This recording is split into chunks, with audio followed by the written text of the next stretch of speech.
Hola, buenas tardes. Pues hoy en realidad les quiero hablar un poco sobre algo que es sumamente cotidiano, que es nuestro idioma. En realidad el idioma es algo que todo el tiempo utilizamos y que a veces ni siquiera le damos la importancia que se merece. Es tan poderoso que es más, a veces decimos, toco madera, porque suponemos que si lo nombramos se va a hacer realidad. Como casi todos nosotros, supongo, yo también soy hablante de español, soy hablante nativa de español. ¿Y qué tiene que ver todo esto? Pues resulta que la lengua materna nos marca. Nos va a marcar a nivel psicológico. Por ejemplo, siempre vamos a soñar en lengua materna, vamos a maldecir en lengua materna, vamos a expresar las palabras de mayor cariño en lengua materna. Y una de las cosas más importantes es que la lengua materna no solamente nos va a marcar a nivel psicológico, sino también la parte física. ¿Qué quiere decir esto? Que más o menos a los 3 años, la laringe de todos los niños desciende y se va a acomodar según la lengua materna, y no solo eso, también la variante dialectal que hable. ¿Qué quiere decir? Que la laringe de los niños mexicanos no está en la misma posición que en la laringe de los niños argentinos, por ejemplo. Y en realidad, bueno, me gustaría hablar un poquito de cómo es el mundo de los niños. Bueno, yo dije que a los 3 años desciende la laringe, tienen buen vocabulario, etc. Pero resulta que el mundo de los niños es completamente distinto a lo que nosotros suponemos. Los niños se enfrentan, por ejemplo, a las caricaturas en una cosa llamada español neutro, que es una mezcla de todas las variantes del español, todas las variantes latinoamericanas. Podemos ver aquí, está cualquier película doblada en inglés, español neutro, mexicano y argentino. Por otro lado, también se van a enfrentar a un mundo bilingüe. Ahí están todas las caricaturas, Go Diego Go, Dora la Exploradora. ¿Y esto qué quiere decir? Que pareciera que el mundo está empeñado en que los niños aprendan inglés desde muy pequeños. No nada más es aquí en México. Por ejemplo, Dora la Exploradora tiene como 40 variantes, o 40 traducciones más bien, que se van a dar en español, inglés griego, inglés árabe, inglés danés, inglés lo que sea. Y los niños se enfrentan también a este tipo de anuncios como Happy Cumpleaños. Sí, esto es de cualquier lugar de hamburguesas. No solo eso, también tenemos los juguetes bilingües que les van a enseñar un vocabulario básico, las palabras, y me parece que el proceso más importante, la escuela. ¿Qué pasa cuando los papás buscan una escuela? Lo primero que dicen es que sea por favor bilingüe, que les enseñen inglés desde el primer día, y si es con hablantes, con profesores nativos, mucho mejor. ¿Y para qué? Para que ellos hablen sin acento. ¿Y qué quiere decir hablar sin acento?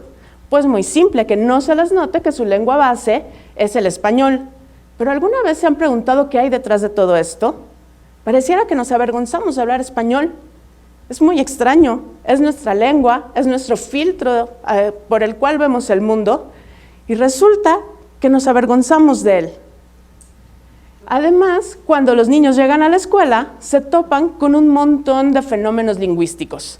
El primero, el poder de cállate, no hables. Ejercemos un poder brutal sobre la gente cuando utilizamos estas expresiones. Es más, piénsenlo, ¿cuál es de las peores cosas que le pueden hacer a un niño? La ley del hielo. No le hablen, no existe. Además, otra de las cosas importantes que vemos en la escuela son las etiquetas. Siempre está el que habla naco, el que habla fresa, cualquier cosa que eso quiera decir, por supuesto, porque va a cambiar según los estratos sociales. Y por ejemplo, ¿alguna vez han preguntado de dónde salió este hablar naco? El cantadito que todos ubicamos como parte de los hablantes del centro del país. En realidad eso tiene una explicación muy simple. Como esta era una zona de habla náhuatl, pues eso se quedó o permeó el español de esta zona. Y ese cantadito que los medios de comunicación nos han enseñado que está muy mal, resulta que es simple y sencillamente un montón de hablantes que alguna vez, más bien que crecieron en lo que alguna vez fue una región de habla náhuatl. ¿Y cuál es la realidad lingüística de nuestro país? Pues pareciera que un tanto compleja. México es uno de los países con mayor diversidad lingüística. El INALI dice que hay 364 lenguas indígenas, que tristemente se les llama dialecto. y es una manera de discriminar. No solo eso, las lenguas indígenas están muy mal vistas. Ejemplos sobran. Sí, pareciera que es burla, y es más, solamente habrá que reflexionar algo.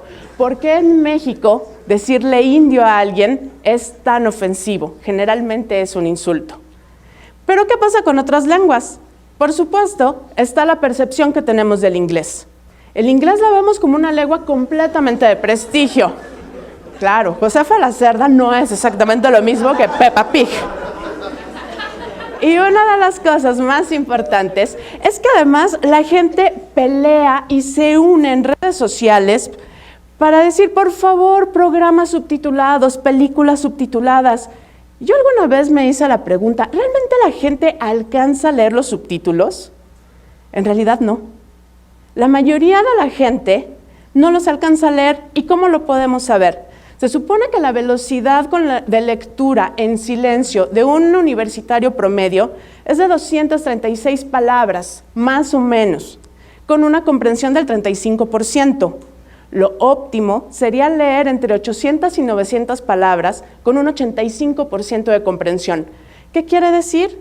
Que aquellas personas que están peleando por subtítulos y lengua original muy probablemente ni siquiera saben de qué se está tratando bien a bien el programa. Y esto no nada más va a ocurrir en la parte de los medios de comunicación. Por ejemplo, hay un gran grupo social en México que utiliza palabras en inglés cotidianamente.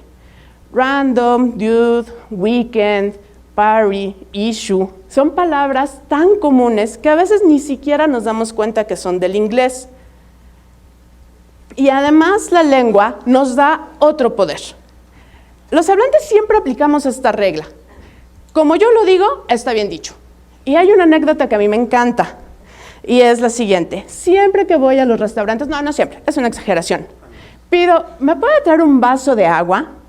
Y les digo algo, vaso de agua es lo correcto, porque el vaso es la medida, no es que esté hecho de agua. Y nunca falta un mesero que se me queda viendo con cara de desprecio y me dice, ¿quiere un vaso con agua? Yo, sí, bueno, sin hielo, por favor, tan. Porque pareciera que generalmente despreciamos a aquellas personas que no hablan como nosotros. Sí, esto abunda en las redes sociales y generalmente utilizamos la lengua para etiquetar. Siempre tenemos la etiqueta de el naco, el fresa, el godínez, el mi rey, y muchas otras. Pero hay algo que siempre se nos olvida, y es que la lengua la hacemos todos nosotros. Somos más o menos 500 millones de hablantes de español. ¿Y qué quiere decir eso? La hacemos cotidianamente. La Real Academia Española de la Lengua no nos da permiso de decir las palabras. Al contrario, somos nosotros los que con el uso la obligamos a que las incluya en el diccionario. Yo me he topado con muchos alumnos que me dicen, es que ya podemos decir catafixia, ya podemos decir cantinflear. No es cierto. Se agregan al diccionario simple y sencillamente porque somos millones de personas las que las utilizamos. Hay gente que de pronto se rasga las vestiduras y dice, ¡ay! ¿Cómo se puede decir almóndiga? ¿Cómo se puede decir toalla? Pues es muy simple, porque la lengua va cambiando como cualquier sociedad. Y esto es algo completamente natural. Es más, muchos inventan palabras. Y no solo eso, la gente las empieza a utilizar. Sí. Hacer la trucutú, cambiar el significado de hacerla de pedo, sucusú, son palabras que si uno los empieza a usar, se van a ir agregando al español. Y bueno, si esto realmente ocurriera, pues resulta que quizá en unos tantos años, no podría calcular cuántos, la Real Academia tendría que incluirlas. Somos lo que hablamos, definitivamente. La lengua nos da muchísimas cosas. La lengua, por un lado, nos abre horizontes. Nuestro vocabulario generalmente es como el límite de estos horizontes. Se dice que los jóvenes hablan solo con 200 palabras. Una persona culta debe tener un vocabulario más o menos entre 90,000 y 120,000 palabras. ¿Qué es esto? La cuarta parte del vocabulario del español. La lengua también la utilizamos como arma o la podemos utilizar como defensa. Si yo en este momento quiero crear un escalón invisible de superioridad intelectual, entonces les voy a decir, claro, porque las lenguas mayas tienen ergatividad escindida por aspecto, perfecto e imperfecto. Y en ese momento uno pone una distancia. Pero la lengua también nos sirve para atacar. La lengua, al final de cuentas, la usamos como escudo, como arma, y la lengua, según yo, nos muestra un reflejo de la sociedad que somos, pero nos muestra un reflejo sin maquillaje, nos muestra el reflejo de tal cual somos. Somos lo que hablamos. A nivel individual, todos conocemos a la persona que habla como viejito, que utiliza palabras rimbombantes, que sabe muchas palabras o que nadie le entiende. Somos lo que hablamos porque a nivel social, los chilangos podemos entender perfectamente bien esto, la chilanga banda. Porque al final de cuentas utilizamos muchísimos nahuatlismos cotidianamente, apapachar, estar chipil, hacer mitotes, tener el cabello chino, todos esos son nahuatlismos, porque podemos identificar satelucos, de cuapos, de tepiteños. Somos lo que hablamos a nivel nacional, porque el español de México tiene ciertos rasgos que ningún otro español tiene.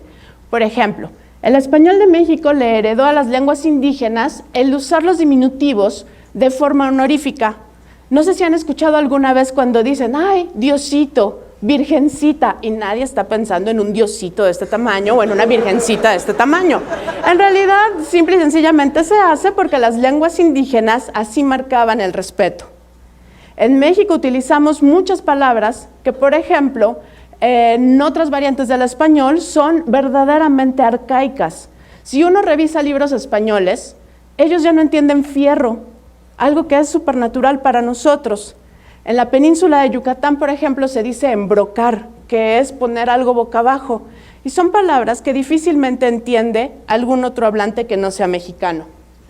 Somos lo que hablamos a nivel hispanohablantes, compartimos eso, porque compartimos muchísima historia, compartimos todas las culturas que han permeado a nuestra lengua, sino de dónde hubiéramos obtenido los nombres germanos como Enrique, como Humberto, como Eduardo, sino de dónde hubieran salido los nombres latinos como Camila, como Claudia, no sé, como Leticia, de dónde hubieran salido los nombres hebreos como Daniel, Rafael, Miguel, Emanuel, y si no, de dónde saldrían los nombres tan comunes ahora que tomamos del inglés.